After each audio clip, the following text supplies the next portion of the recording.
Welcome to Staying Relevant, the podcast hosted by two best friends, me, Sam Thompson, also Peter James, Jonathan Joseph Wicks, who is not with us today.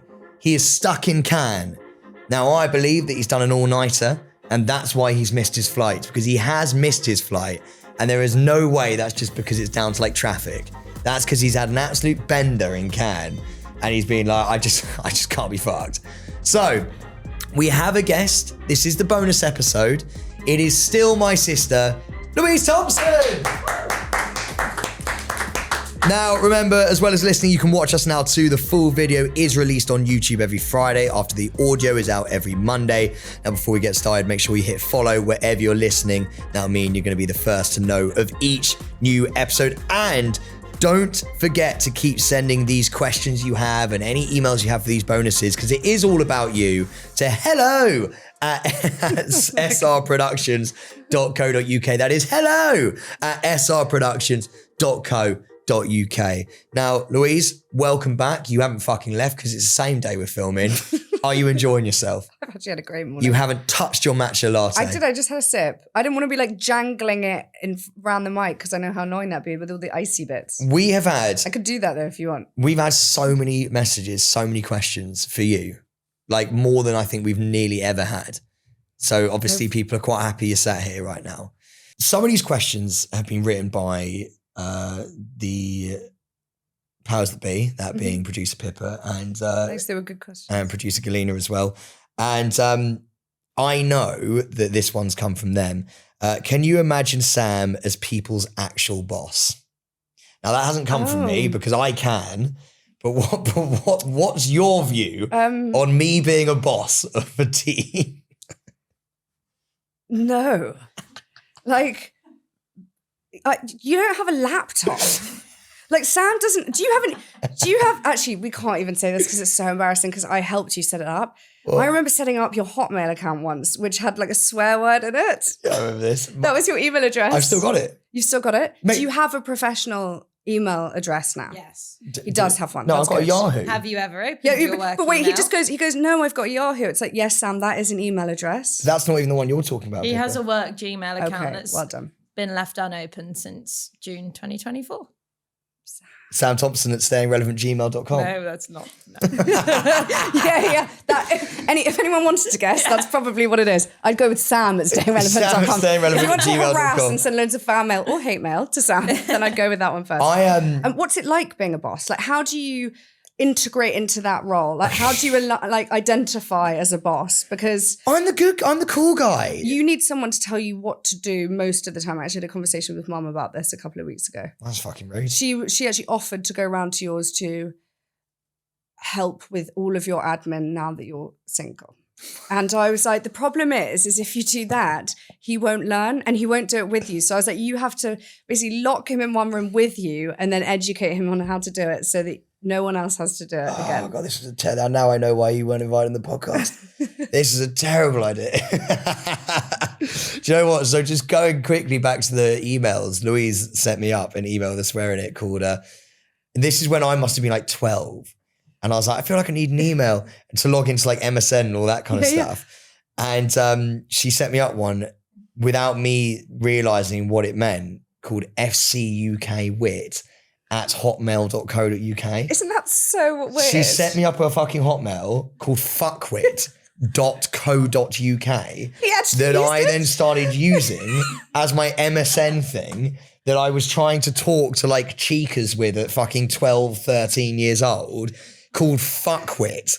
Needless to say, got nowhere with anyone. And not just that, this is where it gets really bad. I still use it because, you know, Microsoft Teams, well, it's Microsoft at Hotmail's Microsoft. So I literally log in to big meetings like commissioners, brands, Coca-Cola. I logged into, this is legit, I logged into a Zoom, the Coca-Cola as fuckwit.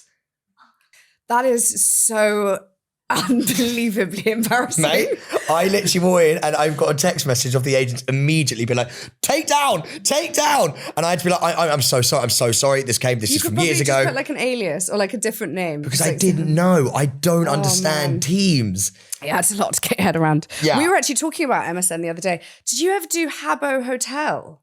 No, what the fuck? So there was MSN Messenger, Bebo. I remember Bebo. Where you had like your own profile and Yeah. you could like customize the skins Yeah. and have like You different had best friends on backgrounds. Bebo as well. Best friends. They used to cause carnage. Close friends.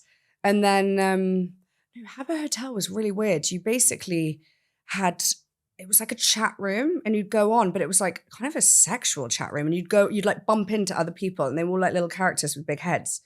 And they were total strangers and you'd go ASL, age, sex, location. And then people would go like, Tony, oh no, that's not an age, 30, male, London. And then you'd start talking, but people were just exchanging it was like quite erotic. What? Yeah, and I feel like I was on there when I was quite young. What the fuck? I know. And you'd go into like different rooms. So it was in a hotel and there was like a swimming pool. It was kind of like The Sims, but you could chat to other people. This is Yeah. mental. Weird. Okay, anyone listening, have you ever been on Habbo Hotel? I don't think it's like a long time ago. That's absolutely fucking wild. I know. Another one from the team. What can you imagine? Can you imagine working for me as an employee, and what would that be like? Do you think? What would it be like working under me as a boss?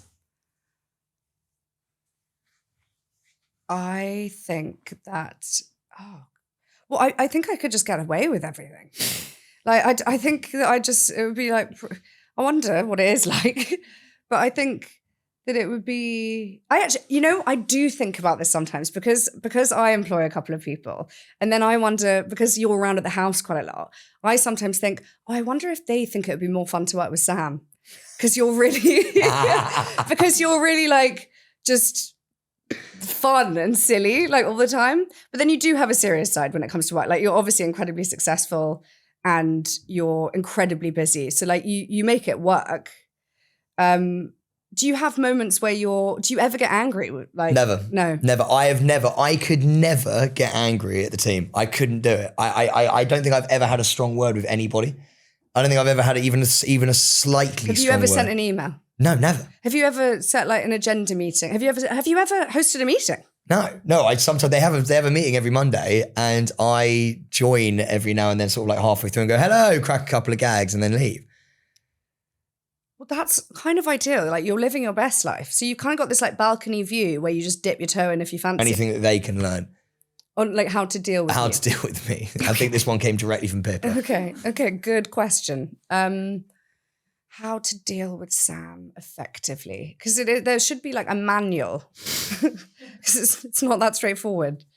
I would say, well, most of your time you seem to be just like pacing around the block on the phone a lot. So you're definitely like taking a lot of calls.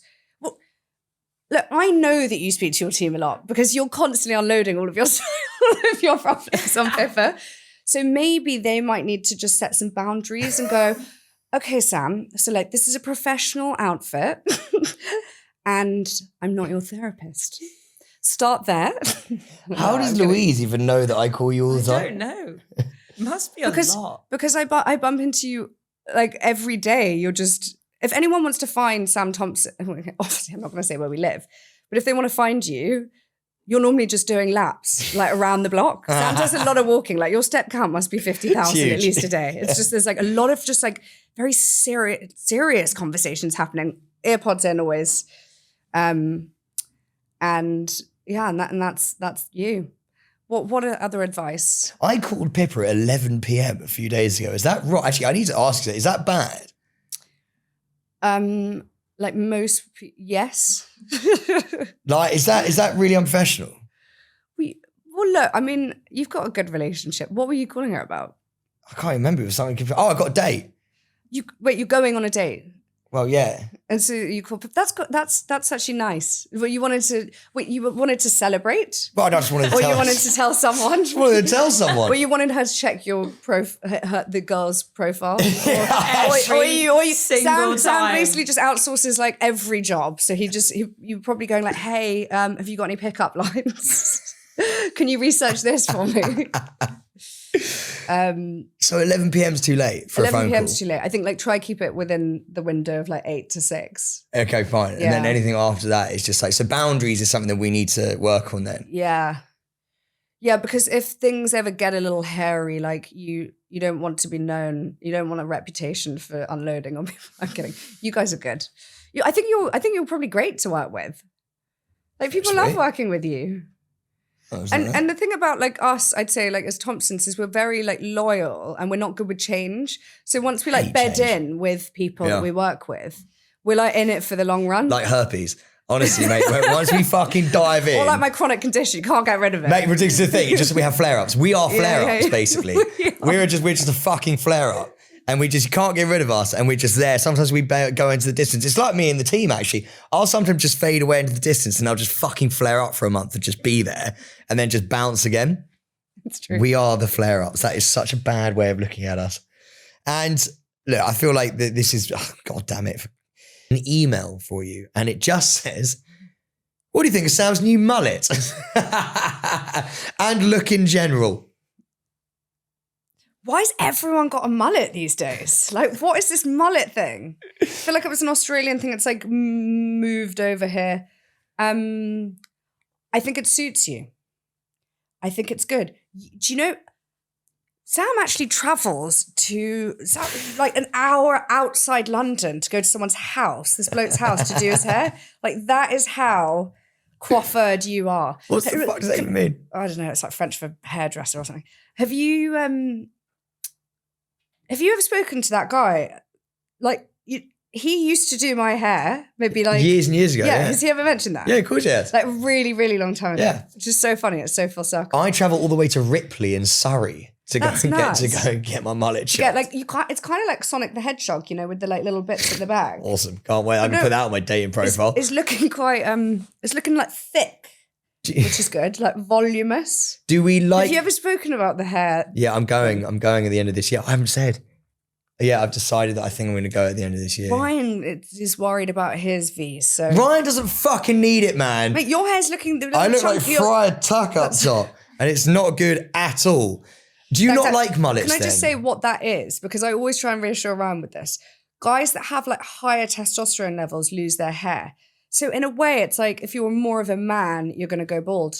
Just to make all the blokes out there that have. What do you think about going bald then? What if Ryan just went bald? I think he'd look so good with the shaved hair. He fucking would, because it's so neat. Fine. What would I look like? And a shaved face. But then, do you remember there was always this thing about like you'd always say you've got a Thierry Henry head? Yeah, I do. I've got.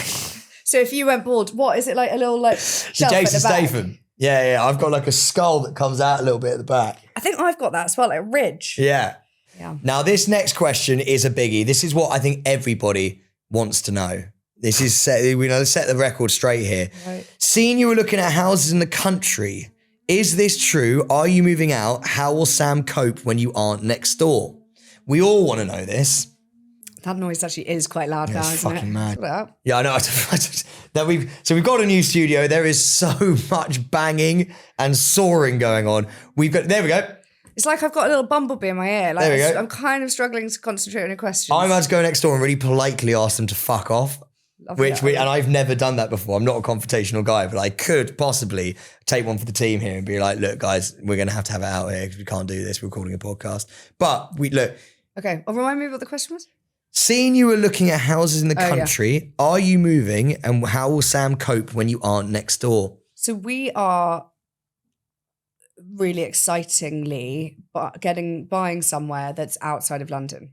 The amount of comments that I've had about this from people saying, is there going to be a Sam annex? How will Sam cope if you don't live next door to him? Like, where's Sam going to sleep? Is mental. Like, people genuinely think that like you wouldn't be able to cope. What I will say is that Sam and I have had a conversation, trying to like level this out a little bit, but it was more Sam. Sam came to me, and actually it was one of like the sweetest conversations we've ever had. Sam was like, look, if you just hear me out. Like if you ever think that you might sell this house and you might move, like, can you just let me know first? Because we've kind of made a pact that we're like not going to move. It's kind of a decision that Ryan and I made actually. Every time I've ended up in hospital, one of the nurses very kindly popped, I think it was like escape to the country or like chateau life or whatever. And I've had like such a big pull towards a more rural lifestyle. Do you think that's age, or do you think that's all the stuff you went through medically? I think actually the medical stuff. Yeah. And I think like a little bit like having kids, because you want to see them run around and play, and it's like quite hard to keep them cooped up in one space. Yeah. So if we could just like lock a couple of gates in the country, and then they've got a kind of like big pit to play in. But you're not moving.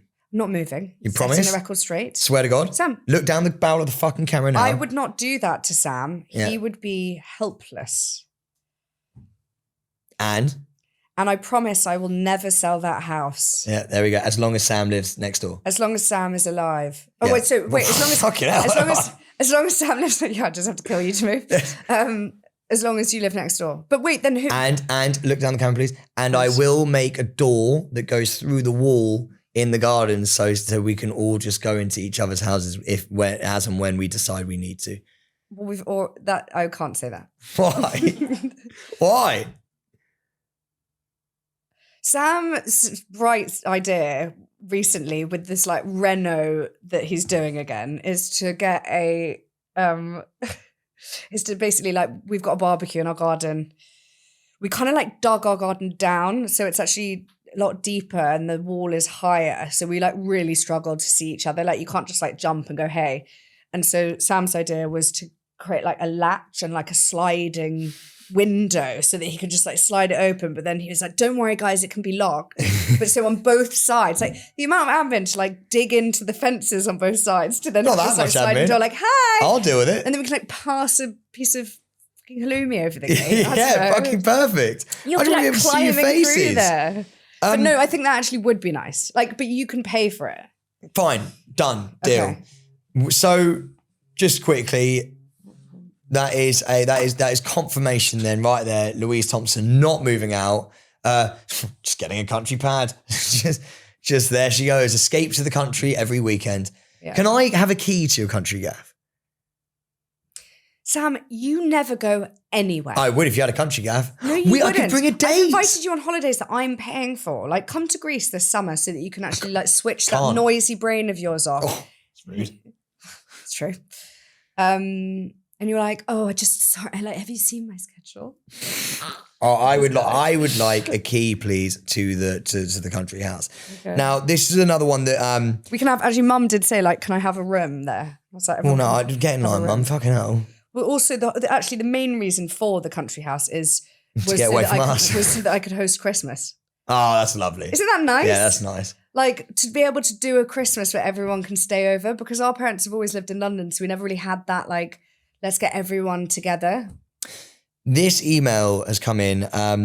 It's a bit more serious, Okay. because we can do serious on this podcast.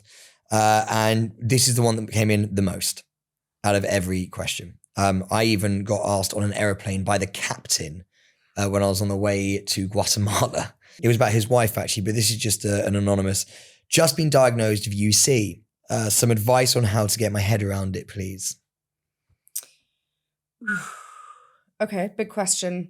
I'm so sorry that you've been diagnosed with that, but perhaps there's part of you that might find that a relief, because if you've been struggling with some awful symptoms, to then have a diagnosis can be like a real kind of weight lifted off your shoulders moment. Mm. I think the good thing about having an inflammatory bowel disease, which is split into two camps, so it is either UC, as you mentioned, which is ulcerative colitis, and I'd love to get you to say that, or Crohn's disease, is that there's so much money being put into research and also drugs, because it's a chronic condition, which means that it's not curable per se, but you kind of go through these ups and downs where you flare and then you find yourself back in remission. And so there are some really good treatments that can be really effective. So I don't want you to panic that this is kind of like the end of the road for you and that you're never going to feel like yourself and healthy and like energized again. And also, you know, even despite everything that I've been through with a lot of really horrendous flares where I've ended up having to have surgery, there are ways to like to heal and to kind of bring yourself back to you. Do you want to know something that's crazy to me? Also, 1% of the population now live with one. Wow. It's a lot, isn't it? There's a lot. Do you know what? So not alone. I remember a really horrible moment, actually, and I don't mean to sort of make this podcast, it's meant to be a happy podcast, but I remember a horrible moment where I'm on the phone to Ryan and you're in so much pain with your colon And they were like, we're going to have to take it out. And you went, thank God. And you were literally like, to get rid of it. And I don't even know if you remember this because you were pretty drugged up. You were literally like, get it out of me now. I want the bag. I really wanted the bag. Yeah. That to be in that amount of pain and to want that bag is, as someone who loves you very much, is a pretty tough thing to see. And to be like, just fucking get rid of it. And yes, that sounds quite dark, but seeing what you having your colon removed has done to your life is fucking mental. Can you see it from the outside? Oh my God, man. Me and Ryan were talking about this literally like a few days ago. Really? Dude, it's like you've like evolved into something that was better than before. Like, it's mad, mate. It's cool. I had like an upgrade. You look so healthy. You look so happy. I don't know if that's because your gut was doing stuff to your mind. I don't know. Like, you're so healthy. You seem so content. I mean, obviously you have the stress of the world and like we all do and all that kind of stuff. And you seem you just have so much joy, man. And you seem like, to think that even a year ago we were so far away from where you are now is absolutely, obviously as someone who loves you is just the best thing ever. But just for anyone who may be listening to this and maybe has a bag or maybe is thinking about the option of that, to see the change in you, I just want people to know that just from a brother's point of view. Like, I've never seen you look so fucking radiant. You look unbelievable, man. And I mean that with every ounce of my being. You really do. Yeah. Thanks. That means a lot. And I think that, you know, for people to hear, because I've obviously tried to raise awareness for people that have stomas out there, because it can be a really hard adjustment for people, understandably. But to hear it from you, somebody, you know, with a different kind of like perspective, but also there are so many people that respect you, to hear that you also have like really positive things to say about it is really great, because you're also really advocating for those people that have to make that really tricky decision. And, you know, Ryan has also been really supportive, because it's probably hard, you know, seeing a partner's body then change in this way as well. So I'm very, very grateful that everyone's kind of been there to support me. And I think like the right kind of people, like good people, they get it. And it really, when you go through something like this and you have to go through a pretty horrendous change, like you end up really like attracting like really wonderful, supportive, like helpful people, and it really kind of like filters out the shit. Yeah. So like the people that are judgmental. There was actually one person who was on me in Chelsea, like this is like years ago, to give her the benefit of the doubt, and I won't mention her name, but I remember years and years and years ago, she did a personal appearance and she'd come back to film. She'd done like some other TV show that was like pretty big. And then anyway, she'd come back to film and she said, oh, I went to this PA and like one of the girls like got out her stoma bag and made me sign it. And she was like really judgmental about it. And I just remember thinking, God, that's like so unkind to speak about it like that. Like, that's wild. Yeah, isn't that wild? Yeah. And like at the time I knew I had ulcerative colitis. So I didn't necessarily ever like envisage myself ending up at like down this road. But even back then I was like, oh, that's like nasty. Yeah. I don't know. But look at where you are now. It's a fucking testament. It well, really. I'd get my stoma back out. Hey Sam, can you sign my stoma back? That should be so. I will sign your stoma, mate, any day of the week. I don't need you to do that. Maybe I'll go for someone a bit God, more you know what's famous. so annoying? I wish I had you for longer, because I'd love to talk about some of the PAs, because Louise has actually done public appearances before. I once had to get on a stage, which is my worst nightmare, and be like, a hype woman. That is absolutely brilliant. With proud lock. I remember there's one story that I'm just going to really quickly tell, because I know you've got to go very soon, about when we did a Made in Chelsea trip. It was just a long weekend Made in Chelsea filming trip to Ibiza, and we were in DC10, and someone came running up to me. I think he might even be a security guard, and he went, your sister's gone rogue. And I went, what? And you'd gone and tackled the DJ off the fucking stage at DC-10 in Ibiza. Louise was hammered and literally got up onto stage and ran and tackled the DJ to the floor. Didn't mean to. Wait, and then I turned on all the sound systems. All the sound system turned on in DC-10. Louise used to be an absolute fucking legend, mate. She used to be an animal. Yeah, an animal. Louise used to be an animal. I remember being like, well, there's nothing we can do now. And she literally tripped over, I think that's what it was. She got on the stage, tripped over the cables, and then fallen into the DJ. It was like some like really fit, like Brazilian, like eco warrior.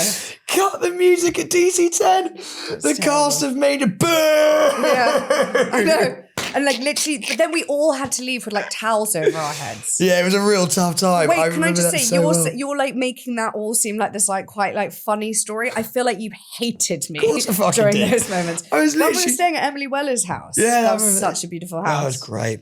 Yeah, so that's a little snippet into that. We would delve into it more, but someone's got to go, and it's not me. It's cool that you can have different chapters of your life for different things, right? Oh, mate, there's so many. We haven't even always evolve. Mate, we haven't even spoken about the main Chelsea chapters. Like, we should have you, I genuinely mean this, we should have you come back in actually quite soon if the listener, I think the listener, we'll put it down to you guys at home. If you want to hear more main Chelsea stories, then you can come back, Louise can come back and we can really divulge into some of them because they're great. But as we're on main Chelsea, this second penultimate email is great. Sam's early days on MIC, was Louise worried about him entering the world with his old teeth / did he think he'd be okay? I didn't think you'd be okay. What the fuck? I was so worried about it. Why? Like no other sibling had joined the show. Yeah. And it was already like the cesspit of like, just like relationships, like bitching.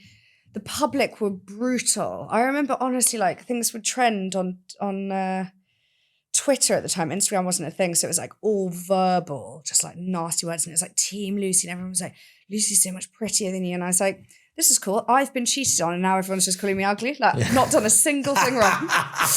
And it was pretty horrendous. Double whammy. So then, like, why would I want my like little innocent gap-toothed brother coming to join the show? No need for the end bit there. But also, like, given the in the main episode, we already spoke about the fact that you didn't really hang out with my friends, and you never like got with them.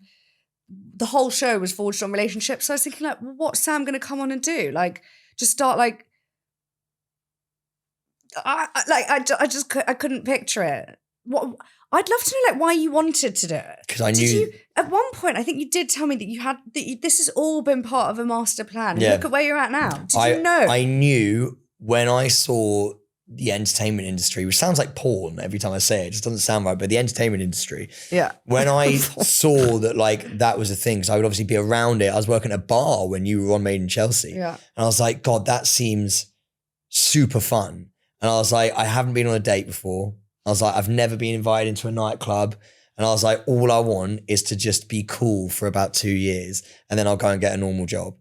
And then I remember it so well. I remember going for a meeting because they came into the bar. Do you know that's how it happened? The producers of Main Shows came into the bar I was working in. They were so slide dog. And I went, no, they were just doing a meeting. They didn't even come into the bar. We always used to film that upstairs. Yeah. And so they came in. I went, my sister's on your show. And they went, oh my God, who? I went, Louise. I went, do you want to come for a chat? I went, well, fucking beats this. Yeah, 100%. So I went in for a chat with them. I don't even know if you know this. They asked me, they went, who do you think, do you think you could get with any of the girls? Yeah. Mate, I looked about 12 and I mean, you could literally, you could bite an apple through a tennis racket with my teeth. And I remember saying to them, yeah, you know, Millie McIntosh's always been on my radar. She was the main character at the time, right? Like going out with Hugo Taylor, who she's now married to, who was like this really cool, good-looking guy. Like she was like this big doll. And I went, yeah, she's always been on my radar. I always, thought I've always punched above my weight. I can always. actually imagine you like stroking your eye like you just did. You're like, I don't know. Yeah, like Millie McIntosh, like literally hiding from the fact that you're lying in such a big way. I genuinely, do you know the worst thing is? I believed it.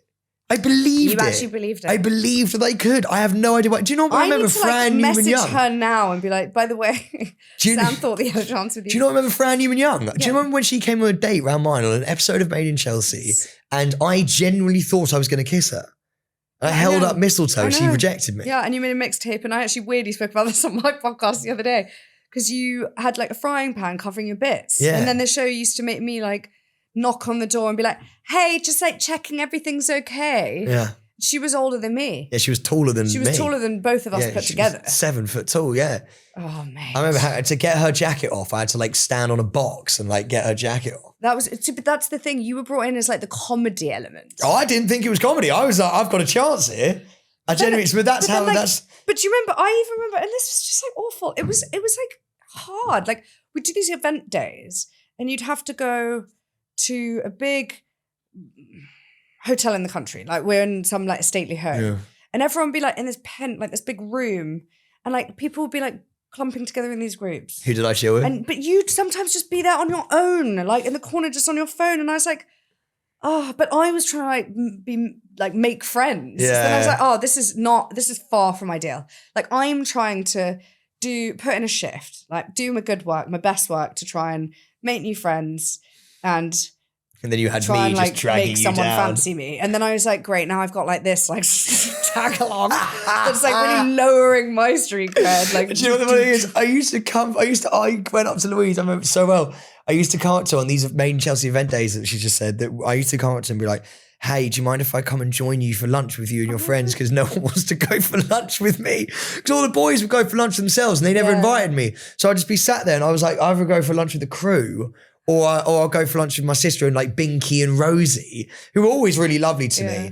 But like, I remember just going for lunch with like you and the girls because like no one wanted to have lunch with me. This is actually breaking my heart. Yeah, it was. Mate, this is like vulnerable Sam. The start of my main really... Chelsea journey was a struggle, and then I met Tiff actually, and it got quite nice because then I sort of made my own friends and my own sort of like thing, and it was lovely. I've always got a soft spot for Tiff. So do I, because you guys both we all lived together. Yeah. We were like, it was like Big Brother. She basically lived in our gaff for years. Yeah, she's fucking amazing. She's like still just this. She's one of those people, like a rare breed, who no one could ever have a bad thing to say about. Never. Isn't even just like their whole just like twinkle in their eye, like appearance, just so like nice and like unthreatening and just easy. She was fucking awesome. Now look, you have to go. So to finish, and I think it's quite nice, it's quite apt that we were just talking about that. We have not a question but a comment from one of our lovely relevanters, which I've coined them. Pete hates that name. The relevanters. And we're keeping it, by the way, as well. But this is really nice. It's from Olivia. She goes, just wanted to say you come across as one of the most thoughtful, graceful and compassionate people on the internet. So happy she's joining you guys. That is from Olivia about you joining us on the podcast. That's so kind. And I mean this with all my heart, we have the best listeners that you can ever fucking ask for. Like, but by an absolute mile. Like, I reckon a quarter of the people who donated to the run I did were the relevanters. The people who, Pete was fucking shit at dancing. The people who got Pete to the end of Strictly, Staying Relevant listeners. Like the people who come to the O2, the Staying Relevant, we have the best people. So thank you, Olivia. I agree. Louise is a fucking legend. She gone too soon from this podcast, unfortunately. Gone too soon. I was like, gone too soon. Oh, She's it's not dead. my like obituary. She's dead. But don't worry, I am in the will. R.I.P. I am in the will. We spoke about that in the main episode. If you haven't listened to that, give that a listen too. We'll have you back very, very soon. Pete will be here as well because we do miss our Peter, James, Jonathan, Joseph. But a massive shout out to you, Louise. Thank you. Oh, Jeremiah Wicks as well. Thank you so much for being here. We love you. I love you so much. You're a fucking legend. Louise Thompson, everybody. Love you, dude. Thank you for listening to Staying Relevant with Pete Wicks and me, Sam Thompson. To feature in this podcast, email hello@srproductions.co.uk. Subscribe and follow so you're the first to know of each new episode. Rate 5 stars and leave a review. Follow us on all the socials at Staying Relevant Podcast. Subscribe to us on YouTube. Just search Staying Relevant Podcast for the full video of the main episode. And that goes live every Sunday. We're going to be back on Monday with our main episode. I'm about to go and headbutt the person who's drilling next door. But for today, see you later. Louise, I love you so much. Thank you. Love you. This has been a Staying Relevant production.